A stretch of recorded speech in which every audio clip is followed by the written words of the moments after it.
Ekonomi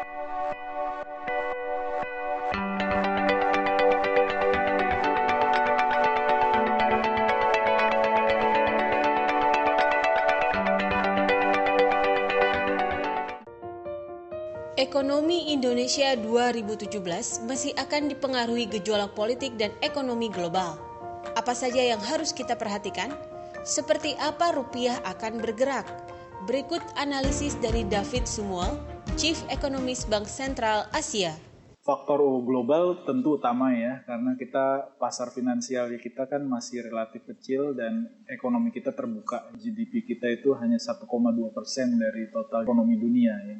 Jadi apapun yang terjadi di global itu pasti ada pengaruhnya ke kita. Pasca terpilihnya Trump, kondisi politik di Amerika, di Eropa ya, di Timur Tengah ini masih akan menjadi faktor risiko yang patut diperhitungkan. Selain itu juga seberapa agresif Fed akan menaikkan suku bunga itu juga akan menjadi salah satu faktor risiko untuk Indonesia yang tahun 2017 ini menjadi tantangan. Penerimaan kan kita masih menggantungkan diri dari minyak, komoditas, dan kita lihat komoditas untuk tahun depan juga relatif harganya masih belum akan signifikan meningkat gitu. Dan dari sisi konsumsi ini memang harus terus dijaga daya beli masyarakat. Di tengah ada wacana pemerintah akan menaikkan listrik, BBM juga, solar. Nah, ini yang harus dijaga karena memang 57% dari ekonomi kita kan sektor konsumsi.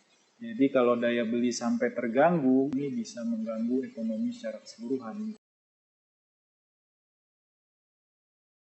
Saya hanya sedikit lebih optimis dari pemerintah, mungkin antara kisaran 5,1 sampai 5,3%. Mungkin di kuartal 1 ini masih relatif lemah.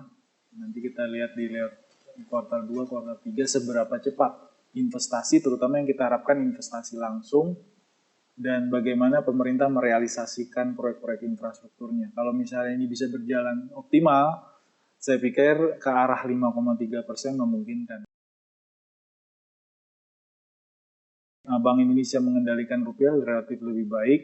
Kita ada program tax amnesty dan ini menambah juga supply falas ke pasar ya. Rupiah saya pikir fundamental value-nya masih untuk tahun depan itu sekitar 13.000 sampai 13.600. Karena memang inflasi kan kalau salah satu patokan memang inflasi. Inflasi kita mungkin akan sedikit lebih tinggi saja dari tahun ini yang 3%, sekitaran 3%, tahun depan mungkin antara sekitaran 4% untuk